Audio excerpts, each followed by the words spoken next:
समचरण सांद्र लीलावधारम जगन्महत पाने मंडला मंडला तरुण तुलसी माला कंजरम कुंजनेत्रम सदयदवलास्य विठ्ठलं चिन्तयामि महायोगपीठे तटे भेमरत्यं वरं पुण्डरीकाय दातृं मुनीन्द्रं समागत्य तिष्ठं समानन्दकन्दं परब्रह्मलिङ्गं भजे पाण्डुरङ्गं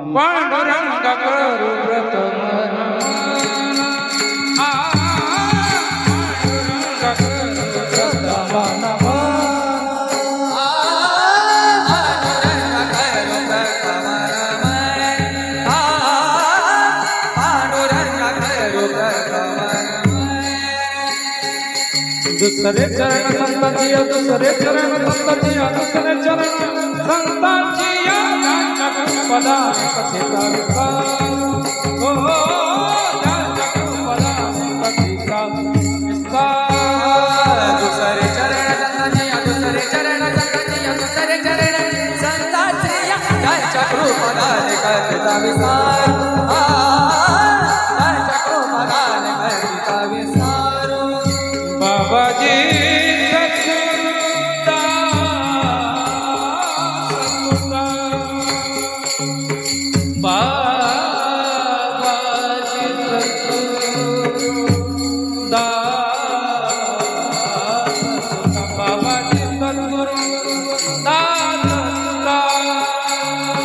चक्र पदा कथिता विकार बाबा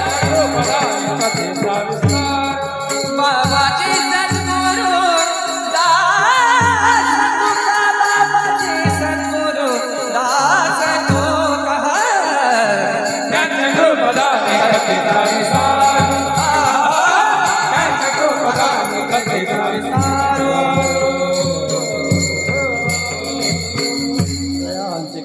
स्मरण होय सकल विद्येचे अधिकरण ते जीवंदो श्रीचरण श्री गुरूंचे ते हे नमस्कार आता नमो ज्ञानेश्वरा नमो ज्ञानेश्वरा नमो ज्ञानेश्वरा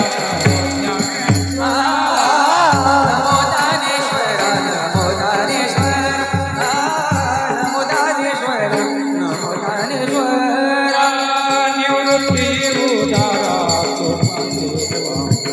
निवृत्ति उदारा हे निवृत्ति उदारा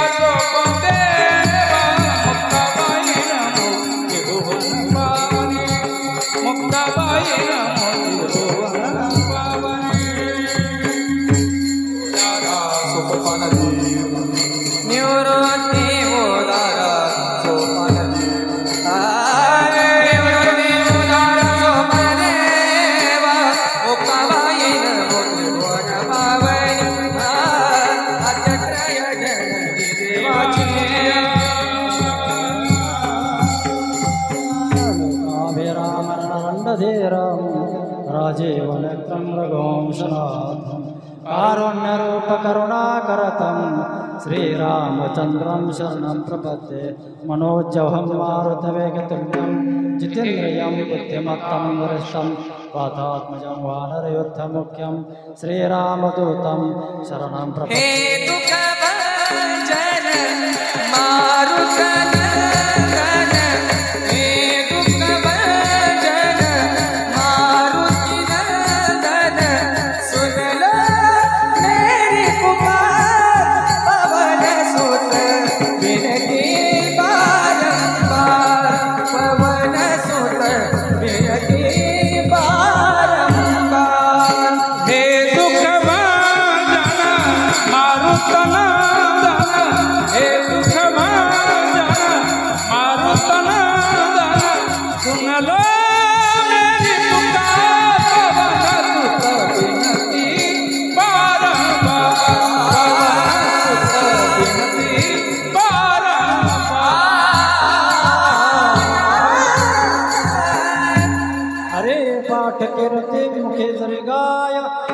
पवित्राच्य होय देह त्याचा तपाचे सामर्थ्य तपिन नामोप चिरंजीव कल्प वैकुंठ नांदे मातृपितृ भात्र सगोत्र अपार चतुर्भुज नर होऊन ठेले ज्ञान गुणगम्य ज्ञानदेवाला धले निवृत्तीने दिधले माझे हाते हरे मुखे म्हणा हरे मुखे म्हणा पुण्याची गणना कोण करे वरद विभाग वारकरी समाज आणि आमचे लहान बंधू हरिभक्तपरायण धोंडेराव महाराज धोंडे यांच्या योजनेतनं आणि त्यांच्यासोबत असणारे महान हरिभक्तपरायण वारकर तात्या त्यांना आम्ही तात्याच संबोधतो जास्त करून यांच्या मार्गदर्शनाखाली चालू असलेला जो हा अखंड हरिनाम सप्ताह आहे या सप्त्याचा आजचा आपला दुसरा दिवस आहे नाही का. थोड्याशा कारणाने का होईना की आपल्यामध्ये एक कलाकार एका कलाकाराची गरज होती चांगलं पकवाज वादक अचानक तो न आल्यामुळं कीर्तन विवेक महाराजांचंच होतं पण वाजवायचं काम मला झेपणारं नव्हतं म्हणून म्हटलं मी उभा राहतो तू वाजव विठ्ठला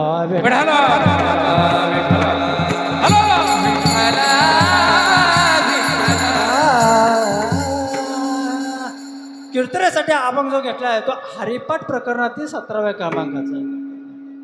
अभंग वाडे असे हरिपाठ कीर्ते मुखे जरे गाय पवित्राची होय देह त्याचा. माऊली ज्ञानोबा या अभंगाद्वारे असं सांगतात की त्या प्रभूचं त्या हरीचं गुण कीर्ती त्या प्रभूचं सतत नामस्मरण केल्याने आपला देह पवित्र झाल्याशिवाय राहणार नाही. दुसऱ्या चरणात सांगते तपाचे सामर्थ्य तपेनला अमोप चिरंजीव कल्प वैकुंठ नाथ. कितीही प्रकारचं तप केलं तर त्याचे पुण्य आणि हे पुण्य दोन्ही काय होणार आहे सारखंच होणार आहे आणि त्यापेक्षा त्याला चिरंजीव म्हणजे कल्पांतपर्यंत वैकुंठाची प्राप्ती होईल. पण कशामुळं की ह्या भगवान परमात्मा हरीच्या सतत नामस्मरणामुळं नाही का. तिसऱ्या चरणात सांगतात की तिसऱ्या चरणामध्ये सुद्धा त्याचा अर्थ असा आहे की आपलं जे गोत्रच आहे तर संपूर्ण वडील मातृपितृ भात्रा सगोत्र अपार चतुर्भुज नर होऊन ठेले नाही का. यांना संपूर्ण जी काय आहे तो गेलेली त्यांना सुद्धा भगवत प्राप्ती होऊ शकते आणि त्याची सुद्धा जे काही इकडं तिकडे त्यांना सुद्धा काय मोक्ष मिळू शकतो. कशामुळं एक हरे नाम उच्चारायचं एवढं फळ. शेवटच्या चरणात माऊलीराय स्पष्ट सांगतात की ज्ञान गुड गम्य ज्ञान देवाला धरे निवृत्तीने दिधले माझे हाती. हे जी गुपित गोष्ट आहे गुड गम्य ज्ञान आहे खगोल ते माझे गुरु श्री निवृत्तीना याने माझ्या हातावर मला हे सांगितलं आहे नाही का. आणि ज्ञानोबरायाने तुम्हा आम्हाला या हरिपाठाच्या माध्यमातून तो आपल्यापर्यंत पोचवायचा प्रयत्न केला नाही का. हरिपाठाचं महत्त्व असं आहे की हरिपाठामध्ये 28 अभंगाचं लिखाण पण त्यातला शेवटचा अभंग आपण वारकरी संप्रदायामध्ये घेत नाही कारण त्या 27 अभंगाची जी फलश्रुती आहे त्या 28व्या अभंगामध्ये त्यामुळं फलश्रुती असल्या कारणात वारकरी संप्रदायामध्ये 27 अभंगच हरिपाठात गायचे प्रथा विठ्ठला.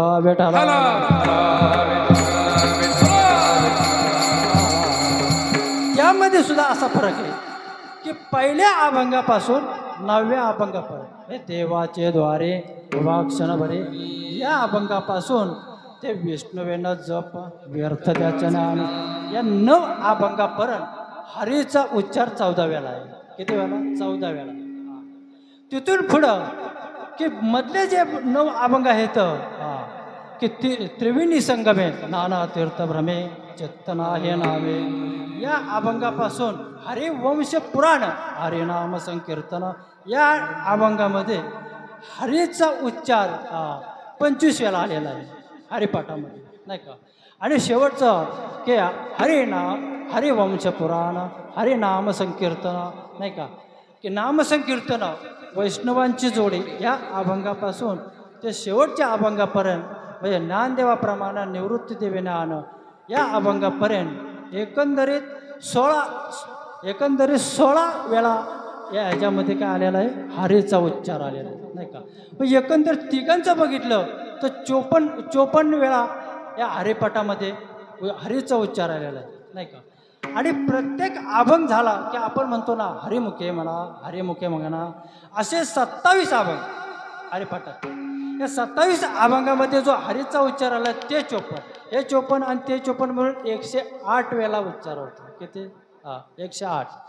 आणि 108 वेळा उच्चार होतो. एकदा जर का हरिपाठ गायला तर 108 वेळा आपल्या मुखातनं हरी हे अक्षर येतं. माऊली ज्ञानोबा आहे की त्या साधकाकडून 108 माळेचा जप केल्याचं पुण्य त्या साधकाला काय होतं, प्राप्त होतं. विठ्ठला विठ्ठला.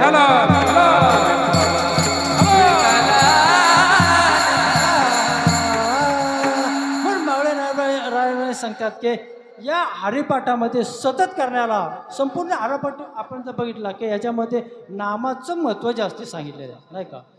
रात्रीच अभंग महाराजांनी घेतला होता की नामसंकीर्तन वैष्णवांचे जोडे, पापे अनंत कोटी गेली त्यांची. केवढं मोठं श्रेय आहे याच्यामध्ये. इथं सुद्धा तसंच सांगितलं की हरिपाठ कीर्ते मुखे जरे गाय, पवित्राची होय देह त्याचा. आता देह पवित्र होणं म्हणजे काय, नाही का. सर्वात महत्त्वाचं म्हणजे की मी सुद्धा एवढा का मोठा कीर्तनकार नाही, तुम्हाला माहिती आहे माझ्या आधी, नाही का. कारण इथं जो उभं राहणार आहे, केवढाही मोठा महाराज आला तरी ते पहिला अक्षर त्याचं तेच असतं, मी मोठा कीर्तनकार नाही, कुणी जरी झालं तरी. आता आमचं तर आहेच आहे. एखाद्याने जर याचं उत्तर विचारलं तर त्याला सांगायचं बा तू इथं येऊन उभा राहा, तर याची किंमत तुला मोठं आहे का लहान आहे. इथं लेवल चालत नाही, उंची समजत नाही स्वतःची, असं आहे ते. कारण का तुकोबरा याच गोष्टीचा अनुभव सांगता की माझा अनुभव ह्या अंगे तुका म्हणे सांगे, नाही का. तुकोबरा या गोष्टीचा अनुभव संपूर्ण जगात आला. माझा अनुभव आहे ह्या अंगे तुका म्हणे चाकून सांगे. मग सांगायचं कारण की महाराजांनी हे सुद्धा हरिपाठातलाच अनुभव घेतला होता. मी सुद्धा हरिपाठाचा घेतला, मोठं कीर्तनकार नसल्या करणारे. महाराज म्हणले अशा परिस्थितीत घेतलं तरी चालतं, चला पुढं जाऊया. म्हणून माऊली ज्ञानोबा हरिपाठाच्या माध्यमातून सांगताय हरिपाठ कीर्ते मुखे जरे गाय, पवित्राची होय देह त्याचा. सतत नाम उच्चारण केल्याच्या नंतर देह पवित्र होतो. आपण इथपर्यंत आलो होतो, नाही का. देह पवित्र अशा किती गोष्टीने होतो, नाही का. देह पवित्र आपण ऐकतो की गळ्यामध्ये तुळशी माळ घातल्याच्या नंतर आपल्या देहाला काय होतं, पवित्रता येते.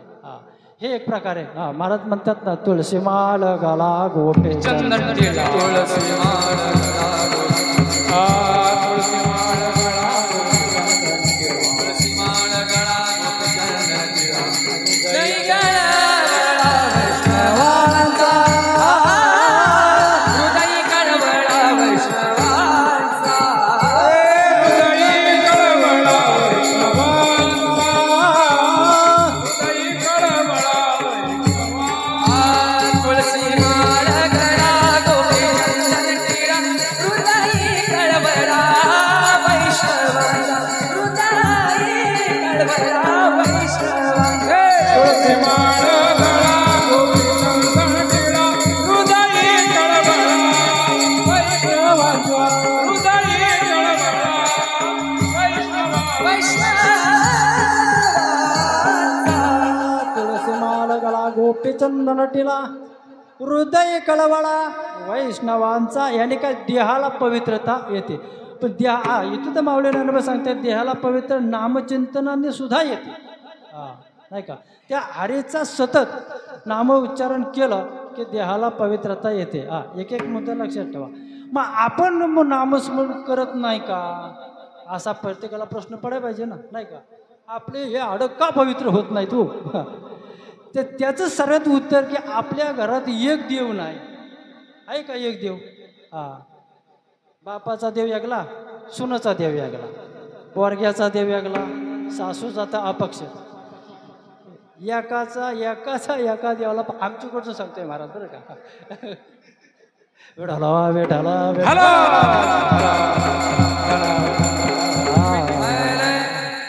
त्यामुळं देवाने सुद्धा विचार केला. ह्या देवाला वाटतं की तो देव सुख देईल त्यांना, त्याला वाटतं हे दो सुखदेव. हा त्यामध्ये घरामध्ये रोजचा काय संघर्ष. हा कारण इथं देवाचा काय मोठेपणा. हा पण कधी यांनी कोणी काय केलंय. हा सतत तर कुणाचं होत नाही. या सासूचं एक सुनाचं एक प्रत्येकीचा देव घेऊन बसले तर नाही का. पहा मग सांगायचं कारण आहे आपल्या ते चर्चा करायची नाही. पण महाराज म्हणतात की एक धरेला चित्ते रमाईचा पते. कुठला तरी देव घरी गेल्याच्या नंतर एकच डोक्यात फिट करा नट बोल्ट लावून. 100 द्या नको नाही का. कारण सर्व देवांचा देव आहे. कोण आहे तो हा देहाचा आहे देव बलिया माझा पंढरराव. बळिया माझा पंढरराव, बळिया माझा पंढरराव, तो हा देवाचाही देव, बळिया माझा पंढरराव, बळिया माझा पंढरराव, बळिया माझा पंढरराव, तो हा देवाचाही देव, बळिया माझा पंढरराव, बळिया माझा पंढरराव. बळिया माझा पंढरराव, तो हा देवाचा ही देव, बळिया माझा पंढरराव, तो हा देवाचा ही देव, बळिया माझा पंढरराव, बळिया माझा पंढरराव, बळिया माझा पंढरराव. मला तो हा देवाचा हे देव बलिया माझा पंढरराव. चिंतन करा पण कुठला तरी एक देव काय करा डोक्यात ठेवा नाही का. महाराज म्हणतात एक आम्ही गाव विठोबाच्या आपुला तो एक देव करून घ्यावा, आपुला तो एक देव करून घ्यावा, आपुला तो एक देव करून घ्यावा, आपुला तो एक देव करून घ्यावा. तेने विना जीवा सुख मोहे, तेने विना जीवा सुख मोहे, हे रती माई का दुःखाचे जनाजे, हे रती माई का दुःखाचे जनाजे. तेने विना जीवा सुख मोहे, तेने विना जीवा सुख मोहे, हे रती माई का दुःखाची जनाजे, हे रती माई का दुःखाची जनाजी.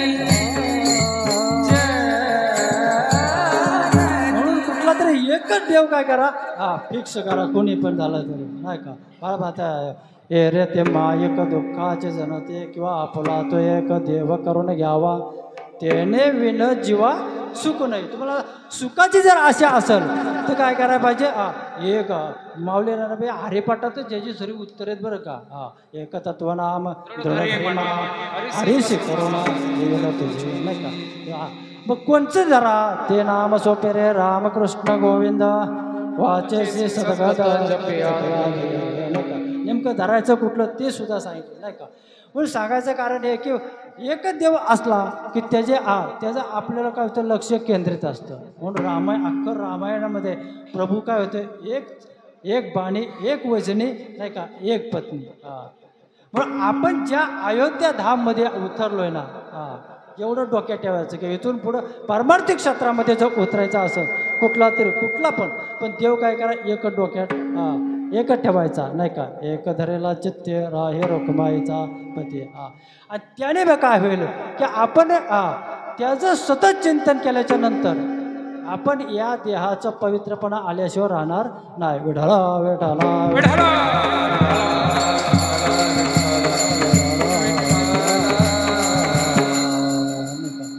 एकदा देवाचं आणि दानवांचं युद्ध झालं मोठं. त्या युद्धामध्ये देवांना काही दानव आटपले नाहीत आणि ते संपूर्ण महाविष्णूकडे गेले. महाविष्णूकडे गेले आणि त्याने सांगितलं म्हटलं असा एक राक्षस वृत्तासूर त्याचं नाव. म्हटलं आम्हाला काय आठवत नाही. तेव्हा महाविष्णूने सांगितलं म्हटलं तुम्हाला ना आठवत ना त्या वृत्तासुराला मारण्यासाठी तुम्हाला दत्ती मुनीकडं काय करावं लागेल जावं लागेल आणि त्यांच्या हाडाचं जे वज्र तयार कराल जे अस्त्र तयार कराल त्याच्यामुळं काय होणार आहे वृत्तासुर मारला जाईल. संपूर्ण जे देव आहेत ते दत्तीजी मुनीकडे गेले आणि त्यांना सांगितलं म्हटलं मुनीजी तुमची आम्हाला काय पाहिजे तर हाडं पाहिजे तर सांगायचं कारण आहे की पवित्राची होय देह त्याचा. देह कसा पवित्र होतो. दत्तीजी मुनी सतत त्या भगवान परमात्म्याच्या चिंतनात असायचं. त्याने असा विचार केला की आपल्या या हाडाचं आपल्या हाडामुळं जर एक राक्षस मरत असेल जर संपूर्ण जगताचं कल्याण होत असेल तर देहाला कुठल्या हरकत आहे नाही का. मग ते समाधिस्थ झाले ते समाधिस्थ झाले स्वतःहून समाधिस्थ झाले आणि देवानं सांगितलं तुम्ही काय करा हाडं घेऊन जा. हाडं घेऊन गेल्याच्या नंतर त्या हाडाचं देवाने वज्र तयार केलं आणि त्या वज्राचं काय केलं वज्राने काय केलं वृत्तासुराचा काय केला वध केला.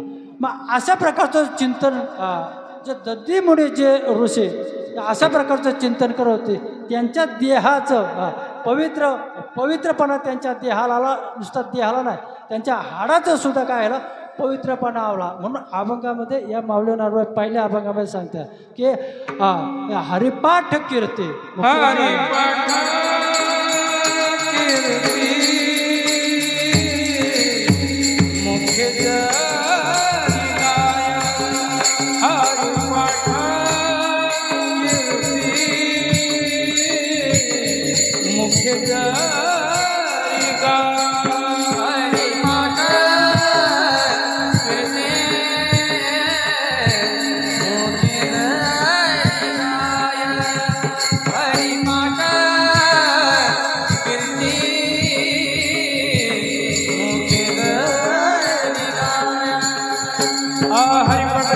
मुख्य जरी गाय पवित्र होया देहाचा हरिपाठ कीर्ती मुख्य जरी गाय पवित्र होया देहाचा पवित्र होया देहाचा हरि मुखे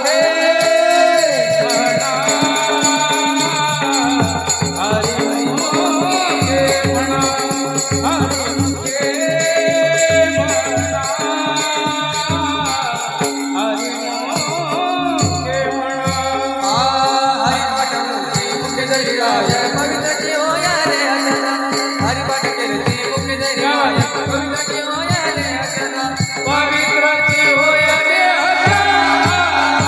हरि मुखे म्हणा हरि मुखे म्हणा हरि मुखे म्हणा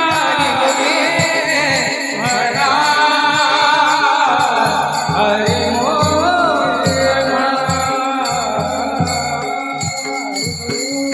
अरे पाठ कीर्ती मुखे जरी गाय पवित्राचे होय देह त्याचा नाही का. आपल्या देहाला पवित्रपणाचा आणायचा असेल तर त्या भगवान परमात्म्याची कीर्ती त्याचं गुणगान गायल्याशिवाय आपल्या देहाला काय होतं पवित्रपणा येत नाही का. आता हे देवाच्या बाबतीतलं झालं. तसं पाहायला गेलं तर कुणाचं तरी नाव घ्यावं लागतं नाही का. आपल्या गावाला एखाद्या आमदारान खासदारान निधी आणला तर त्याचा मोठा बोर्ड लावावा लागतो. बोर्ड लावला नाही ना तो निधी पुढच्या गावात घेऊन जाईल. विठाला विठाला विठाला पण नावाला आपल्याला जर नावा जर एवढी किंमत आहे तर देवाच्या बाबतीत का असू नये नाही का. देवाची कीर्ती का गाऊ नये का देवाचं नाव घेऊ नये. आपल्याला आपल्या नावाची एवढी हे येतं हे प्रत्येकाचं तसंच आहे. शब्दशः अर्थ तसा घ्यायचा नाही.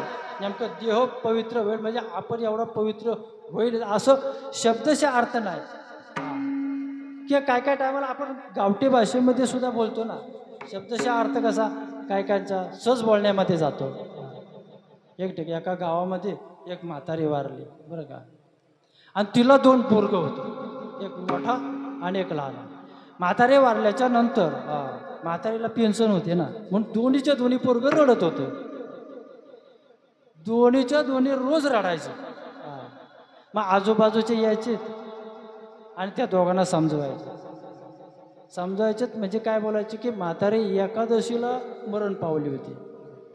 मग त्या आजूबाजूचे लोक म्हणायचे अरे तुझ्या म्हातारीचं काय आलं सोनं झालं तुझ्या म्हातारीचं काय आलं सोनं झालं एकादशीला मरण आलं नाही का. असे लोक त्यांना समजून रडून थांबवायचे. तर आता तिसरा दिवस आला, बारकं जरा आकलनं जरा संबंध होतो. त्याला असं वाटलं म्हातारीचं सोनं झालंय, पण म्हातारी कुठं घरात आहे. म्हातारी लोकांनी नदीवर नेली नाही का. तो घडी रात्रीचा गेला आणि ते राखाडी सर्व इसकाडायला लागला. राखाडी इसकडून दमला, काय भेटलं नाही. म्हटलं उजडायच्या आत आपलं घरी जाऊ नाही का, सोनंच सापडायचं. म्हणून जर तिथनं निघाला घरी गेला आणि सकाळ उलट्याच्या नंतर डबलच रडायला लागला. आता म्हणलं काय खरं नाही, त्याच्यात डबल परत एक दोन लोक आले. त्यांना असं वाटलं की आजपर्यंत तिसरा दिवस उजाडाय. म्हटलं आता कमी यायला पाहिजे, जास्तीच रडतोय गडी, काय भानगडे. मग एक शेजारी आला, तर शेजारी जर आपल्यापेक्षा हुशार असतात. आपण किती मोठे आहे हे फक्त शेजाऱ्याला माहिती असतं. बेटाला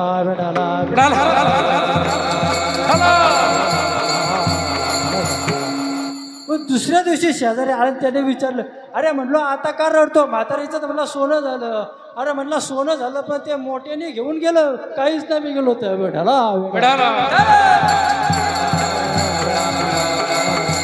त्याला असं वाटलं की आता काही सापडलं नाही, याचा अर्थ मोठ्या भावाने काय केलं, सोनं घेऊन गेला. मी राहिलो म्हणलं तसा, म्हणून ते रडत होतं. याचा अर्थ असा, सोनं झालं म्हटल्यावर का देहाचं सोनं होतं का, सोनं नाही होत तसं. मग तसं पवित्रपणा याचा असं आपल्या देहाला. तर ते नामोच्चारण करून केल्याशिवाय आपल्याला पवित्रपणा येत नाही. म्हणून जर नुसतं देहालाच पवित्रपणा येत नाही, त्याची वाणीसुद्धा पवित्र होते. वाणीसुद्धा काय होते, पवित्र होते. देहाचे जे अवयव आहेत, पंचेंद्रिय ज्ञानेंद्रिय, ते सुद्धा काय होत्यात, संपूर्ण देहाचे पवित्र होतात.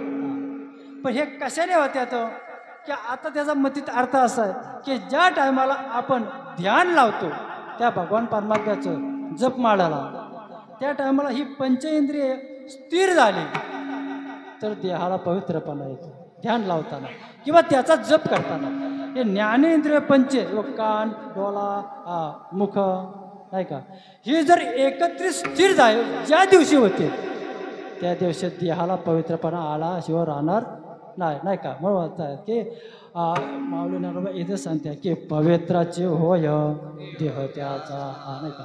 मग असं केवढं मोठं नाम आहे. नामाचं हे पण आहे ना, या हरिपाठामध्ये सुद्धा माऊली नारोबा विचार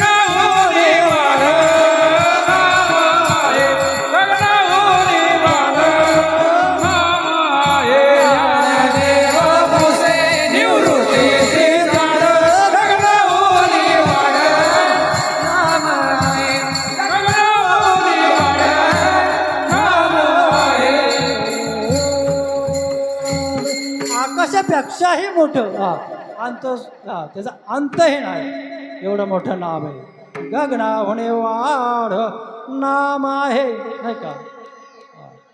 मग तसं पाहायला गेलं तर नामाचे वेगवेगळ्या प्रकारची अशी व्याख्या केली. आपला भारत देश एवढा मोठा आहे, आपला भारत देश एवढा मोठा आहे की तेवढा महाराष्ट्र नाही. आणि महाराष्ट्र एवढा मोठा आहे तेवढा आपला महाड तालुका नाही, नाही का. महाड तालुका मोठा आहे तेवढा आपला गाव मोठा नाही का. आणि आपला गाव मोठा आहे तेवढा आपलं घर मोठं नाही. बरं, आपलं घर मोठं आहे तेवढा आपल्या घराचा दरवाजा मोठा नाही. बरं, दरवाजा मोठा आहे पण त्याला असणारं कुल्लूप मोठं नाही, दरवाजा एवढं नाही का. बरं, कुल्लूप मोठं आहे पण त्यापेक्षा मोठं काय, चावी.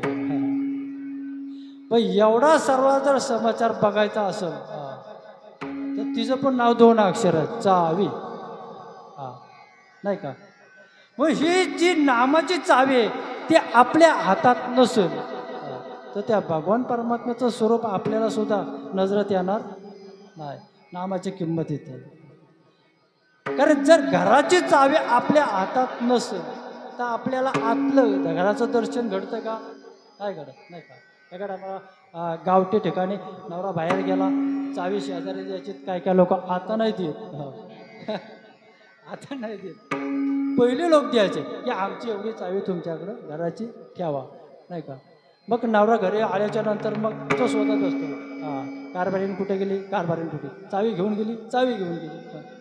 मग जोपर्यंत ह्या नवरदेवाच्या हातामध्ये चावी येत नाही तोपर्यंत त्याला घराच्या आतलं दर्शन होत नाही. मग तसं हे नामरूपी जी चावी आहे ते आपल्या हातात येत नाही तो पण भगवान परमात्म्याच्या स्वरूपामध्ये आपण लीन होणार नाही, अन्यथा आपल्या देहाला पवित्रपणा येणार नाही. विठाला विठाला विठाला.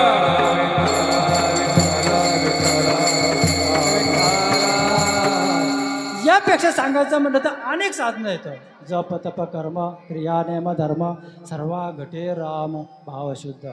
पण याच्यातून जे पुण्य मिळणार आहे त्याला मोजमाप आहे.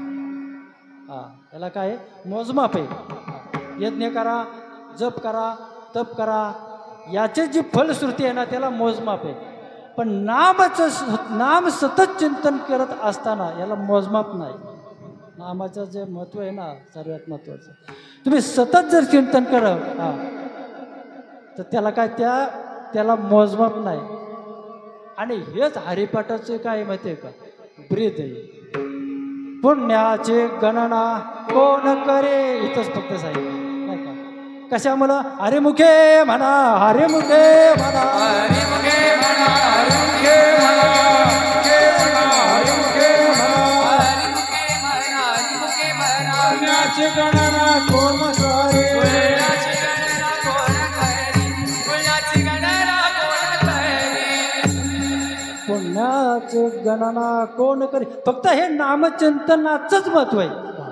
तुम्ही इतर ह्याच्यात जर केलं तर त्याला मोजमाप लावलेलं आहे, नाही का? म्हणून तुम्ही जर जप करा, तप करा, यामध्ये तुम्हाला काय फलश्रुती होणार नाही. म्हणून जी माऊली ज्ञानोबा अभंगाच्या दुसऱ्या चरणात सांगताय, तपाचे सामर्थ्य कपिनला, तपाचे सामर्थ्य कपिनला,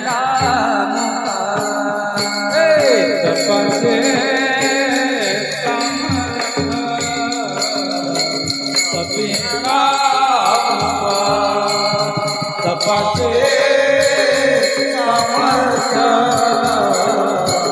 कपिला. चिरंजीव कलंब वैकुंठी नांदे, वैकुंठी नांदे, वैकुंठी नांदे. चिरंजीव कलंब वैकुंठी नांदे, वैकुंठी नांदे, वैकुंठी नांदे. हरिमुखे म्हणा, हरिमुखे म्हणा, हरिमुखे म्हणा, हरिमुखे म्हणा, हरिमुखे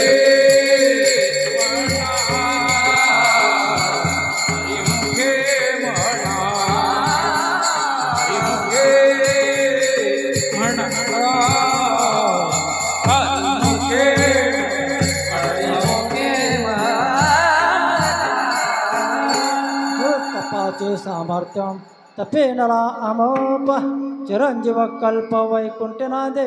वैकुंठामध्ये तो साधक चिरंजीव कल्पापर्यंत वैकुंठामध्ये, अन्यथा भगवान परमात्म्याची त्याला काय होते? प्राप्ती होऊ शकते. कशाने? तपाचं सामर्थ्य. पण तप केल्याच्या नंतर पण तिथं आल्याच्या नंतर पण त्याहीपेक्षा जे सर्वोच्च श्रेष्ठ आहे ते काय? नामचिंतन आहे.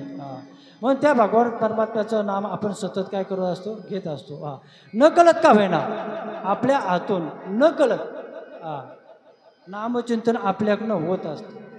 जे देवाला मानत नाही, नास्तिक आहेत, त्यांच्या पण हातून न कळत काय होतं? देवाचं नाव येतच, घ्यावंच लागतं.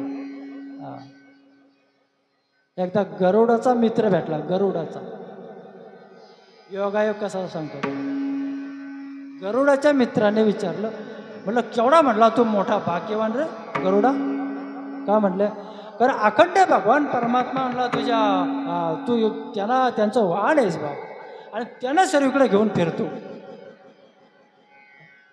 गरुड म्हटलं, त्याला विचारलं, म्हटलं हे कशामुळं, कोणती भक्ती केली होती तू की तुझ्या सानिध्यात सतत देव आहे बा?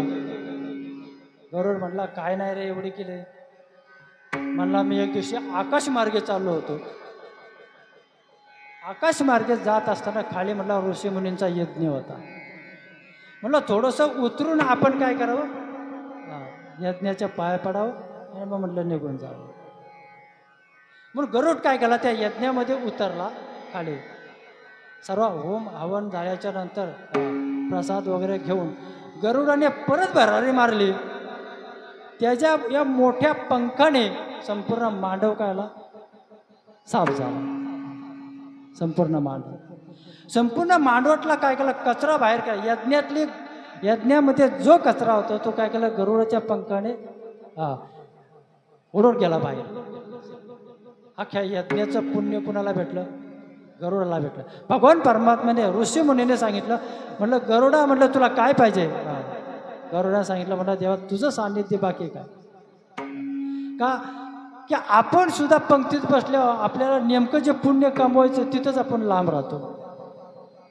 योगायोगाने गरुडाला कसं, योगायोगाने भेटलेला भगवान परमात्मा. आज योगायोगाने काय हे पुण्याची काय केली प्राप्ती झाली अचानक.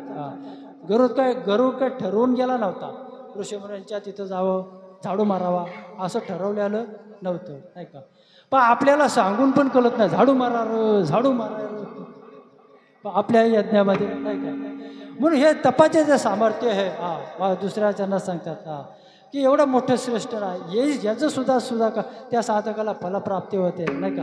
आणि कुठलं होतं, तिसऱ्या चरणामध्ये सांगतात,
मातृपित्र भात्र सगोत्रा पार चतुर्भुज नर होऊन ठेले, नाही का? की या चिंतनाने त्या साधकाचं जे पूर्वज आहेत ते भगवान परमात्म्याच्या सान्निध्याने सायुज्य मुक्ती त्यांना भेटते. एवढं मोठं श्रेष्ठत्व माऊली ज्ञानेश्वराने या अभंगाच्या माध्यमातून काय तुम्हा आम्हाला संबोधित केलं आहे, नाही का? कारण प्रत्येक अभंग लिहिताना एका एका गोष्टीचा विचार केला असावा, मला असं वाटतं. कारण का माहिती आहे का, आपण जास्त आपल्यापेक्षा देवाच्या जवळ असणारी माणसं, म्हणजे प्रत्येक देवळामध्ये एक एक पुजारी असतो, नाही का? प्रत्येक देवाला. मग त्या पुजाऱ्याचं आणि देवाचं सन्निधी किती जवळ असतं मला सांगा. महाराष्ट्रामध्ये एका तरी पुजाऱ्याला देव प्रसन्न झालाय का? नाही का? पण तो देवाचे, कारण त्याचं तोंड देवाकडेच नसतं, ते तिकडं काय येतंय असं. त्यामुळं पुजाऱ्याला देवाचं सानिध्य जवळ असून साधता आलं नाही का? त्या प्रकारचं काय काय ठिकाणी ते लय अवघड प्रश्न, जबरदस्तीने ठेवलेला पुजारी तो सर्व राग त्या देवा काढत असतं ना, घासो घासो घासो. सांगायचं कारण की त्याचं आणि देवाचं किती सन्निधी जवळ आहे, तरी पण अशी गोष्ट घडत नाही. त्याला सुद्धा त्याचं देवाचं आकलन येत नाही, नाही का? आणि ते सुद्धा देवलात कसं जायचं, देवाच्या जवळ कसं जायचं, किती मिनटं उभं राहायचं, हे सर्वांनाच कळलं नाही. म्हणून माऊलीने अभंग हरिपटाच्या पहिल्या अभंगामध्ये लिहिले, देवाचे द्वारे तेने मुक्तिचारे साधेल्या, नाही का? येते माऊलीने सांगितलेच, नाही का? पण हे आणि कुणी सांगितलंय म्हणून दुसऱ्या अभंगाचं माऊलीने लिखाण केलं. चहू वेदजान शास्त्रीकरण 18 पुराणे, त्या भगवान परमल्याचं वर्णन करतात. किती? 18 पुराणे, नाही का? मग तो 18 पुराण ज्याचं वर्णन करतो तो आहे कसा? तिसऱ्या अभंगात त्याचं लिखाण केलं, त्रिगुण सार निर्गुण सार, नाही का? म्हणून माऊली ज्ञानेश्वराने ह्या अभंगामध्ये अशी एक एक प्रथा केली. बरं, हे सर्व तुम्ही कराल, पूजा कराल, मंदिरामध्ये जाल, देवाची भक्ती कराल, नामचिंतन कराल, पण तसा सात्विक भाव आपल्याला आला पाहिजे. मग चौथ्या अभंगामध्ये सांगितलं, भावे विना भक्ती, भक्ती विना मुक्ती, नाही का? बले विना शक्ती बोलून. बरं, हा भाव असेल पण ते चिंतन आलं पाहिजे ना, नाही का? चिंतन सुद्धा आलं पाहिजे ना. पण तुम्ही भाव असेल पण वेगळ्या मार्गात जाल, योग याग क्रिया धर्माधर्मे माया गेले ते विलया हरिपाठी, नाही का? हे सर्व जे आहे योग आहे ते कुठं हरिपात्रामध्ये मिळून येतं. पण सर्वांची माहिती हरिपाठात असताना सुद्धा आपण इकडं तिकडं धावायची काय गरज आहे? कारण या हरिपाठाच्या माध्यमातून सर्व गोष्टीचे काय, फक्त भाषेचा फरक आहे. कसा आहे? भाषेचा फरक आहे. कसा आहे तर नंतर सांगणार आहे तुम्हाला मी. मग सांगायचं काय की योग याग क्रिया धर्मे माया गेले ते वेळा हरिपाठी, संपूर्ण हे योग याग हे जे आहे ते सर्व काय हरिपाठातच लीन झालेलं आहे. म्हणून या हरिपाठ चिंतनाच्या माध्यमातून हरिपाठाचं सर्वात महत्त्वाचं त्या भगवान परमात्म्याचं चिंतन करणं, कीर्ती गाणं मुखानं, नाही का? त्याचं गुणगान गाणं, गुण गायन आवडी हेच माझे सर्व जोडी, माऊली आपल्याला सांगतात, नाही का? म्हणून याचे जे काय गुपित गोष्टी येतं ते माऊली नारायण शेवटच्या चरणात सांगतात की ते माझ्या गुरुने मला दिलं ना. ज्ञान गुण गम्य,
पुण्याची गणना कोण करी हरी मुखे म्हणा हरी मुखे म्हणा हरी मुखे म्हणा हरी मुखे पुण्याची गणना कोण करी पुण्याची गणना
निवृत्तीने दिले माझे हाते नाही का.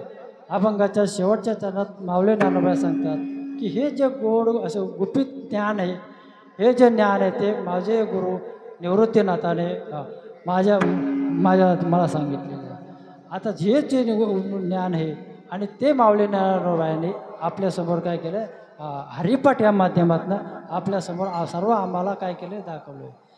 आता एवढं सांगून जर नाही समजलं, आपल्याला नाहीच कळलं नाही का, तर शेवटी काय होतं, एका पिंगळेमध्ये सांगला पिंगला हे जरी नाही काल तर दुसरं येईल, हे जरी नाही काल, हे जरी नाही काल मग दुसरं येईल.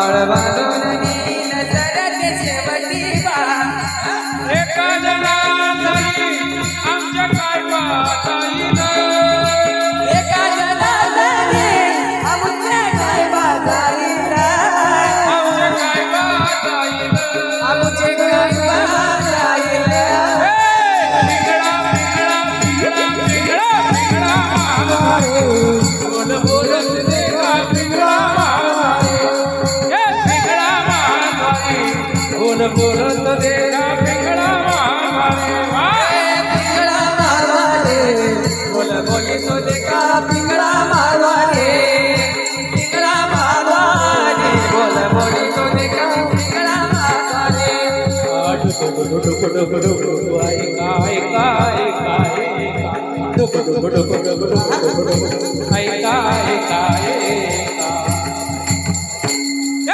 पिंगळा बोलितो देखा पिंगळा मारवारे पिंगळा मारवारे बोल बोलितो देखा पिंगळा मारवारे पिंगळा मारवारे पिंगळा मारवारे पिंगळा मारवारे बोलितो देखा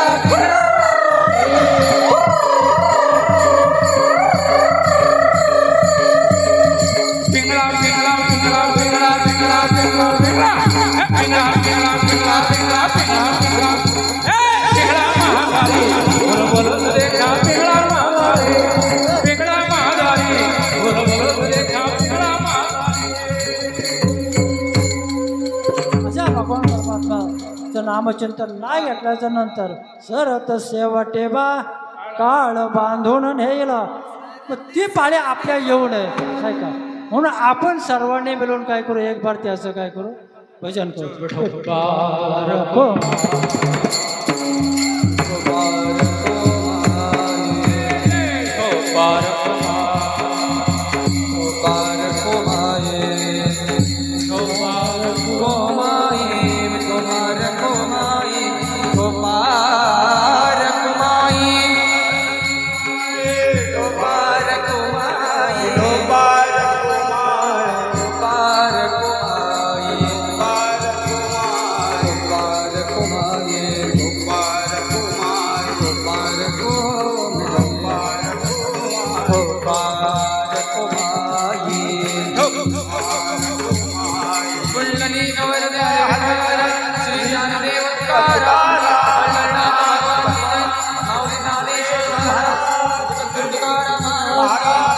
जय श्रीराम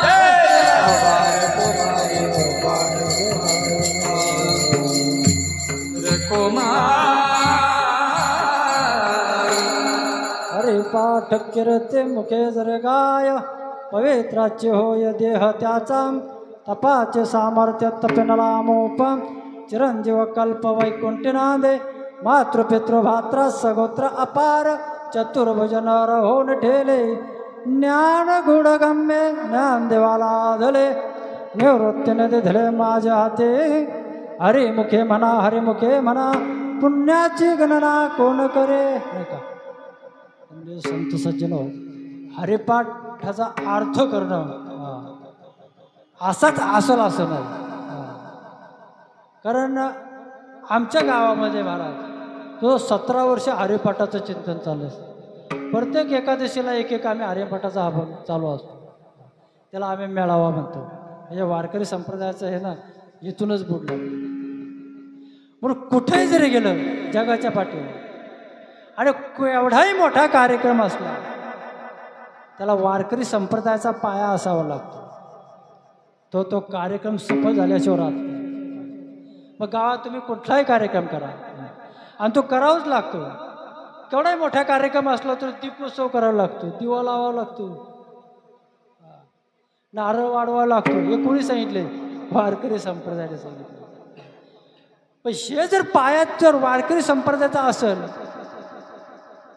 तर अख्ख्या गावाला त्याचं काय असतं? सुख असतं.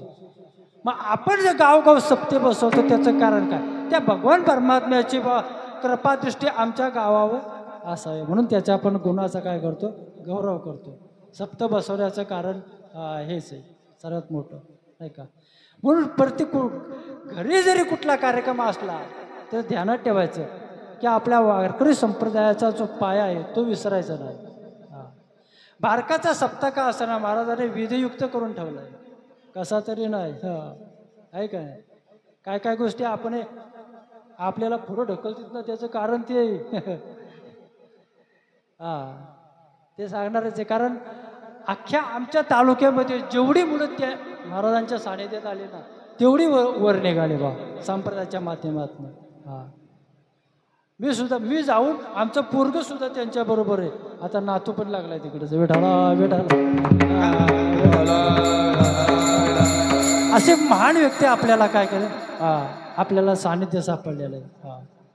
कारण अचानक नुसतं त्याने बोलायचं आणि आम्ही कीर्तनाला उभं राहायचं. कुठनं बोल येतात कुणाच ठाऊक. कारण एकदा तर मला म्हटले काल्याचं कीर्तन कर, डायरेक्ट कुठल्या गोष्टीचा अभ्यास नसताना. कारण त्याचं असं आहे, सेवके करावे सांगितले का, मग नाही का डायरेक्टच काल्याच्या कीर्तनाला. कारण ती सांगण्याची जी एनर्जी आहे ना आमची नाही, सांगणाऱ्याची जे मागचा आशीर्वाद ना ती एनर्जी टाईट आहे.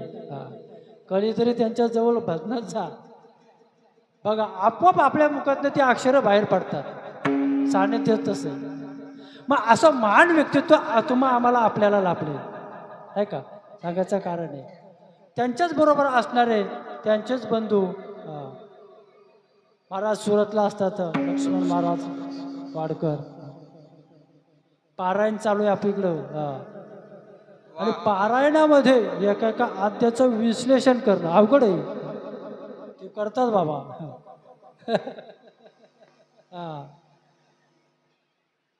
काय काय ठिकाणी असं म्हणले, 2 जावा 2 आवा आणि 2 बुवांचं टिकत नाही. पण इथं तसं दिसत नाही बरं का. विठाला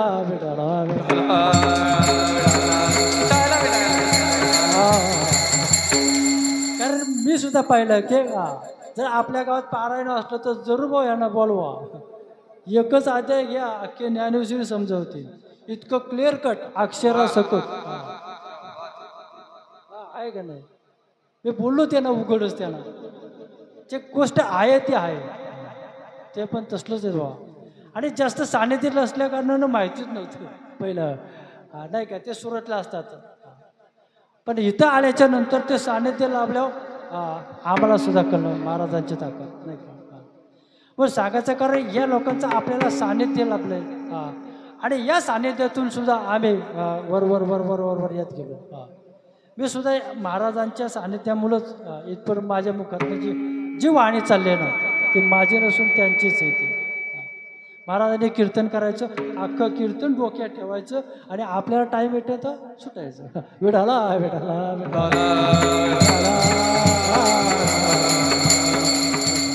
म्हणून जे आज मार्गदर्शक येतात असलं जे गुड ज्ञान आहे ना आपले सद्गुरू देतात.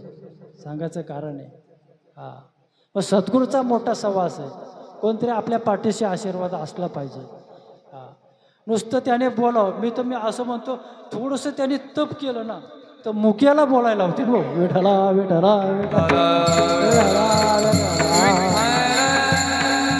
म्हणून सांगायचं कारण ज्ञान गोड गम्य ज्ञान देवाला धले निवृत्तीने दिले माझे हाती. हरे मुखे म्हणा पुण्याचे गणना कोण करे.